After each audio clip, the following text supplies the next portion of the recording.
Ya, selamat pagi. Assalamualaikum warahmatullahi wabarakatuh. Kita sekarang mempelajari chapter 12 yaitu leadership ya. Seperti yang Anda ketahui bahwa setiap organisasi atau kelompok itu pasti punya pemimpin ya. Dan kita harus tahu ya bedanya apa sih antara leadership dengan manajer.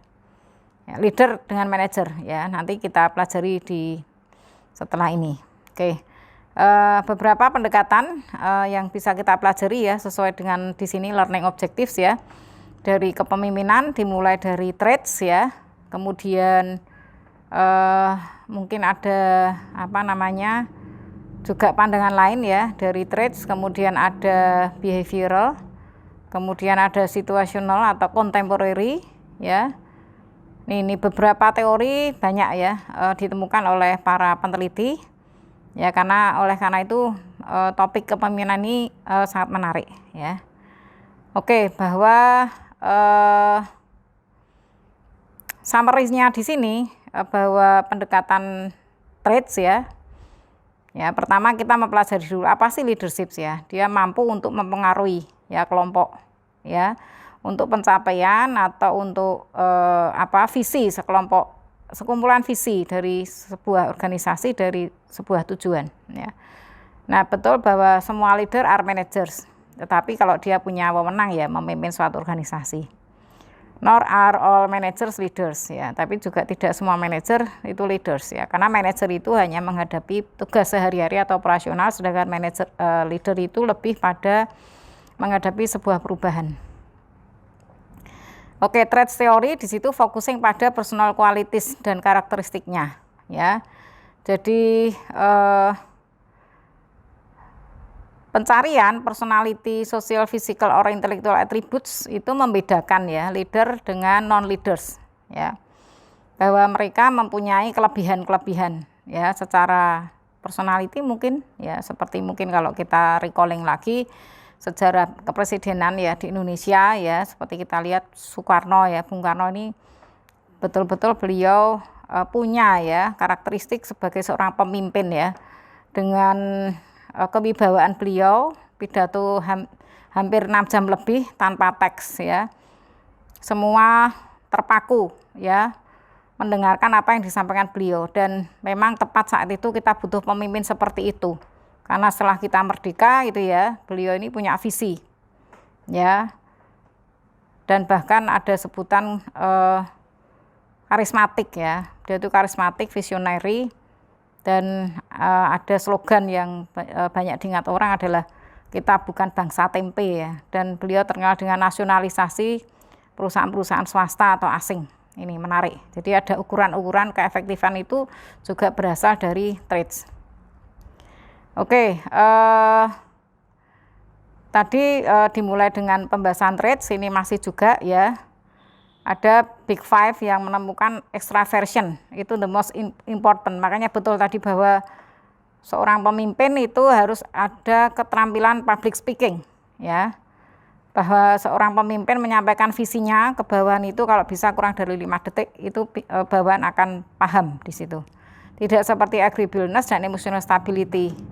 Conscientiousness dan openness to experience itu strong relationship ya, though not quite as strong as extraversion ya. Jadi good leaders di situ adalah like being around people, are able to assert themselves, discipline, kreatif, fleksibel, itu open di situ.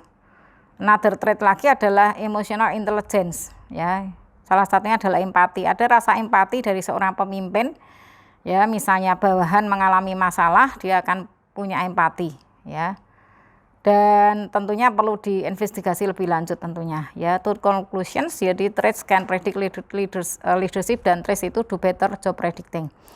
Oke, lalu kita bergeser ke behavioral. Ada 2 tipe keperilakuan dari seorang pemimpin. Perilakunya apakah initiating atau consideration. Initiating ini pendekatan tugas, consideration lebih ke kesejahteraan. Oke, dan ini kita lihat dari budaya bahwa ketika seorang pemimpin di Brasil ya, karyawan yang berasal dari Brasil itu dia akan lebih senang menggunakan team oriented, sehingga hal ini high consideration lebih cocok ya.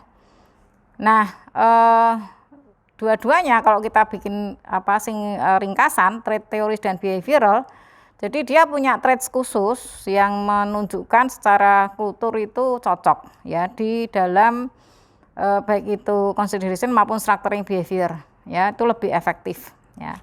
Jadi konteks itu matters too ya. Kalau Fiedler itu tergantung dari 3 situasi, yaitu leader member relations, task structure, dan position power. Nah, kita bisa lihat dari sini apakah dia ada di posisi mana.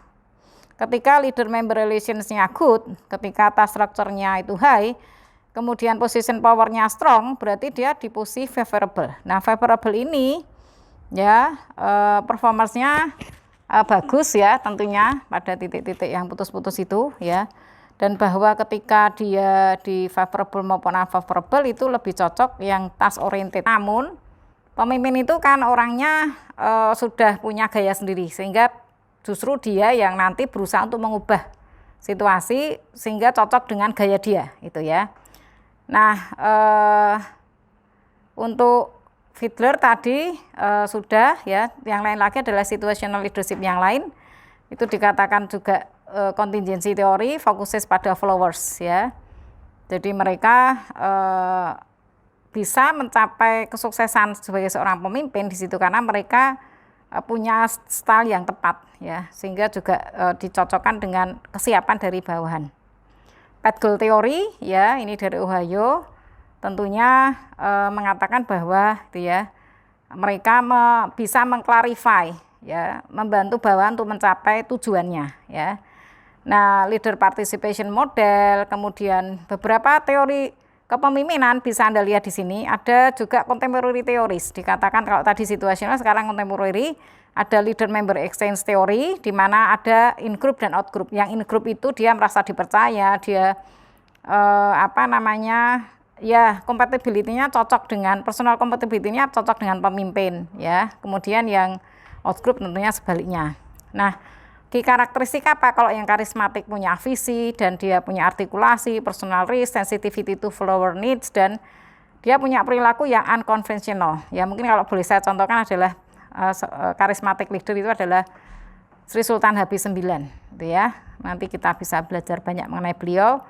Dan contemporary theories of leadership mengenai karismatik tadi, apakah ada pertanyaan apakah dilahirkan atau bentuk. Ini beberapa contemporary theories leadership akan banyak disinggung di sini, termasuk juga ada dark side charismatic leadership seperti apa. Nah, lalu ada juga transaksional transformasional, bisa Anda lihat di sini bedanya di mana ya, bahwa untuk transaksi ya hanya transaksi saja seperti jual beli, sedangkan kalau yang transformasional dia punya intellectual influence, punya inspirational motivation, punya intellectual stimulation, punya individualized consideration. Nah, yang lain Anda juga bisa belajar ya, transformasional sama dengan transaksional tadi, transformasional dan transaksional. Ada juga authentic leaders, nggak dibuat-buat. Maaf ya, mungkin saya berikan contoh Jokowi, misalnya waktu dia menjadi gubernur ya, dia sangat otentik, dia sampai mengecek got itu sampai turun ke bawah, belusuan, itu otentik. Jadi tidak dibuat-buat. Kalau dibuat-buat berarti itu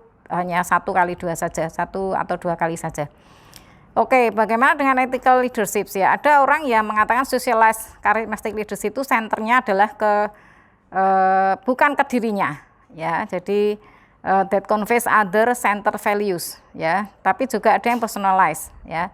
Ada servant leadership ya, dia melayani, focusing pada membantu untuk bawahan grow dan develop. Kemudian positive leadership seperti apa? Dia punya trust ya, kemudian nature-nya apa sih trust itu? Ada integrity, benevolence, ability, dan kemudian mengarah pada risk taking. Di situ ada produktivitas, ada sharing informasi, ada keefektifan kelompok. Nah, positive leadership seperti apa? Trust, propensity, trust and control of time, regaining trust di situ. Lalu positive leadership bisa dilihat di sini career function seperti apa, psychosocial function-nya seperti apa. Nah, challenge-nya silakan Anda baca ya, bahwa ada attribution teori juga gitu ya, bahwa pemimpin itu merely attribution people make about other individuals. Ini challenges yang lain. Dan silahkan Anda bisa baca referensi untuk kepemimpinan, saya kira banyak sekali. Kesimpulannya tadi ada traits, ada perilaku, ada situasional, ada atau kontingensi, dan ada contemporary. Saya kira cukup sekian dari saya topik kepemimpinan, dan Assalamualaikum warahmatullahi wabarakatuh.